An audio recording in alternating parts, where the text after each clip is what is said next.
Well, thanks for joining me again. In this episode I'm going to be installing 2 water tanks onto my van. I'm going to be putting a grey tank on, which is this one, and a freshwater tank. I'm just drilling a hole here for the jigsaw. What I'm doing is I'm cutting a hole so I can install a inspection hatch. I think it's important that you can get into these tanks to get them cleaned out periodically. Obviously this is going to be the wastewater tank, which is going to be holding all the water from the shower and the kitchen sink. So I think it's pretty important that you need to be able to clean them out, as it will start to smell after a while.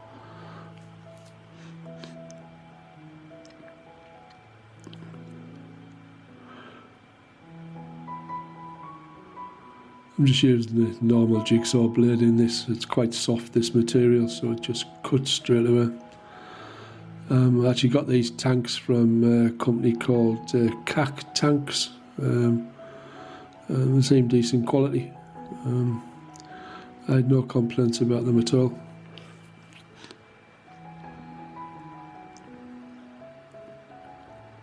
The wastewater tank is 57 litres and the freshwater tank is 70 litres, and both of these are going to go underneath the van.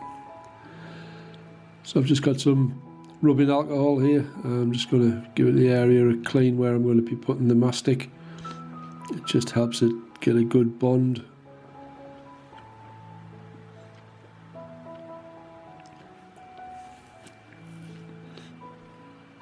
And give the hatch a clean as well, and end up spilling half of the product all over the bench.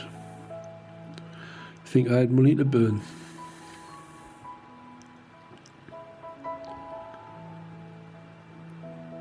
Give the bench a clean anyway. It's a long time since it's had one of them.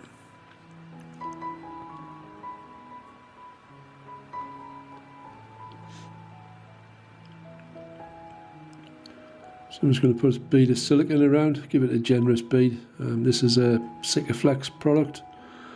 I'm not entirely sure exactly which one it is. I think it's EDT or something like that. It's obviously it's a flexible one. It doesn't set solid, so it won't crack, which is the most important thing. So that it won't leak. So we'll just put this into place.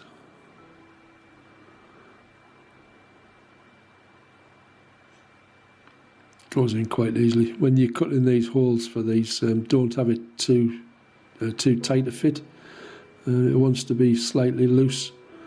Obviously you'll get a bit of expansion and contraction due to different temperatures. So it needs to have a little bit of give. So now I'm just drilling some pilot holes with the screws. I used, I believe they were 3/4 inch stainless steel screws I used. You could probably get away with smaller ones than that, but these are just the ones I had on hand.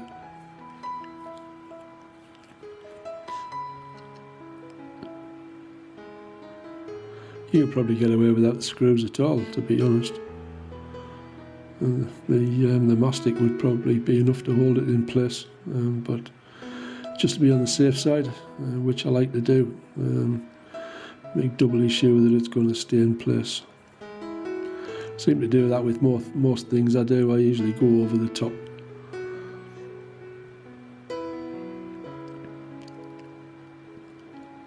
Just speed this up so that it doesn't take too long to do. It's a bit boring watching somebody just putting screws into something. So that's that one done. That's quite easily. Just make sure it comes apart okay. So that's it. I cleaned all the inside out with a wet paper towel to get rid of all the bits. So now I've turned it over. These 3 white dots you can see on the top there, the breather holes. And now I'm just cutting a hole out with a hole saw. You want to keep this so that it's just under the infill. I mean, obviously I'm putting a sensor in for, or it's a float actually, to go to the Sargent electric control box, just to show me when the tank is full. So I don't want it so that it's absolutely crammed full when the sensor comes on. I want to have a little bit of leeway, so I want to have it just below the infill.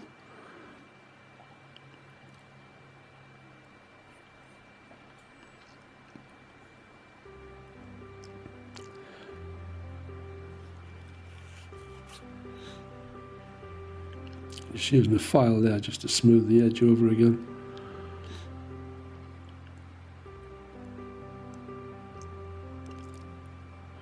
And I'm just using the same mastic to go around, just to hold it in place.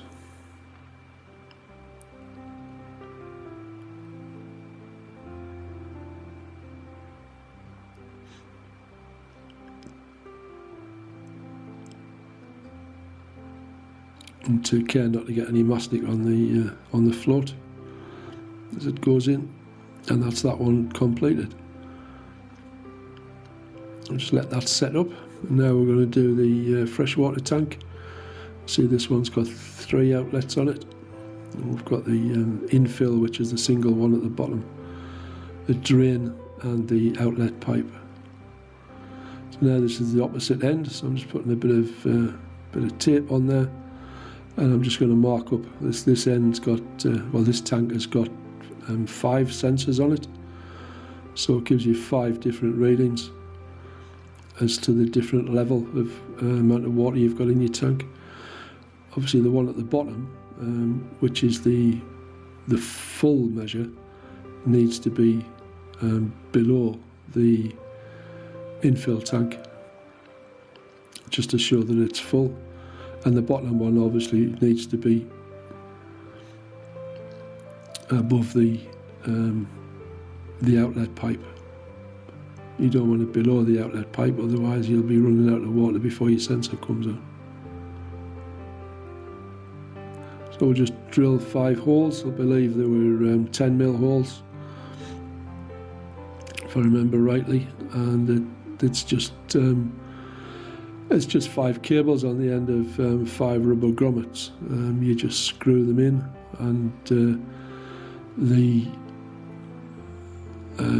the sensor picks up when the water touches the screw.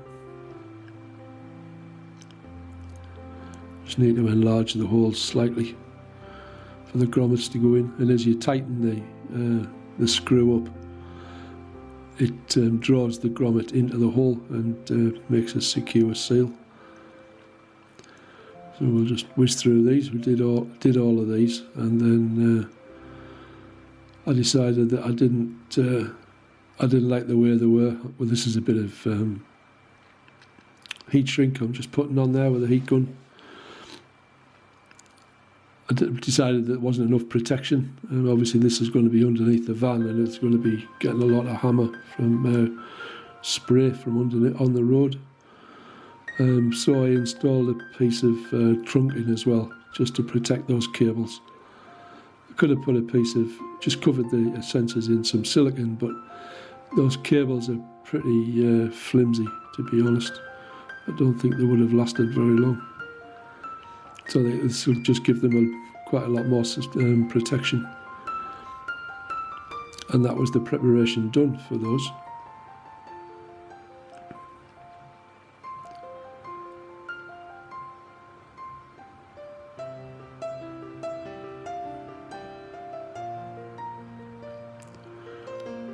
So you just keep screwing them until it goes tight, and it just draws the grommet into the hole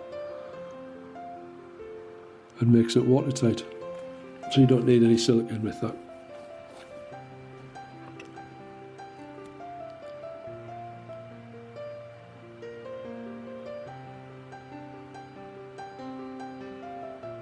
So that's that one done. And now here we are outside the van, and I'm just cutting a hole for the the water inlet, or the filler I should say. And again, I'm just using the jigsaw to cut the hole. I'm using a metal cutting blade. It's a bit awkward trying to cut a hole on a vertical like this.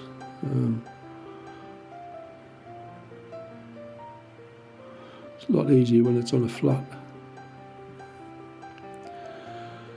The size of that bald patch, that'll get a job as a monk shortly.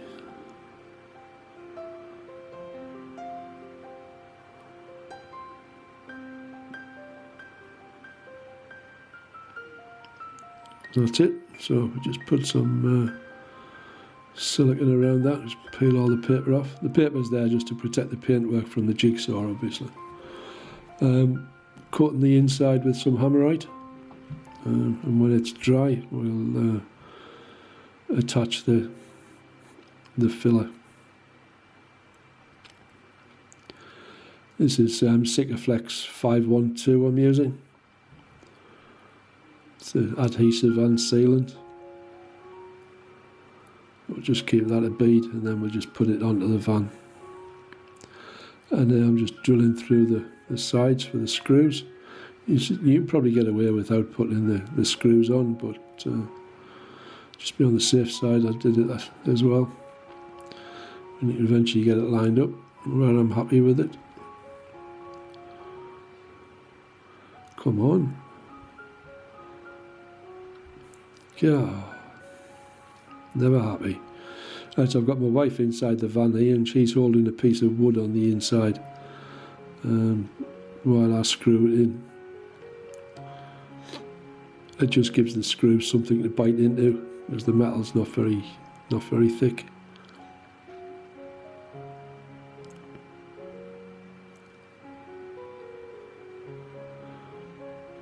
And that's the view from the inside, obviously without the insulation in.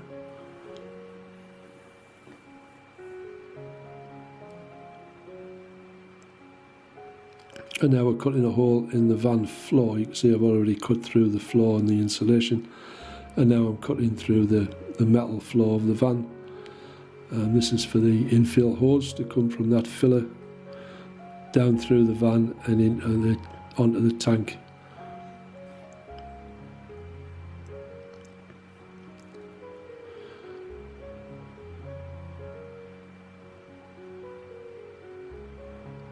And I'm just coating that edge with some hammerite as well.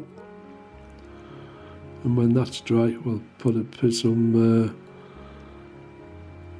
the rubber U-channel. There it is. That's the edging strip that I'd used around the window. I had a piece left, so I decided to use it for that. I cut the hole oversized so that it would accommodate the extra space for this and the hose, and that'll stop the hose rubbing against the bare metal. So here we can see the tank in place on its brackets. I had to install it on some extra long J-bolts, some 30cm ones, as the ones supplied were too short. It normally hangs from the brackets you can see there, which are from the spare wheel and from the holes at the front, but it wouldn't fit in where that was. I think with this being the extra long wheelbase, it's got an extra cross member, so I just moved it forward and it hung there perfectly fine. So you can see the view from underneath and from inside. Obviously this needs a Jubilee clip on, and this is where the position for the waste tank. It sits just behind the driver's door. And that's it in place. This one went in quite easily with the J bolts supplied, and you can see it's hidden well out of the way and fits in very well. So that's it. Just like to say thank you very much for watching, and I hope to see you in the next one. And take care now.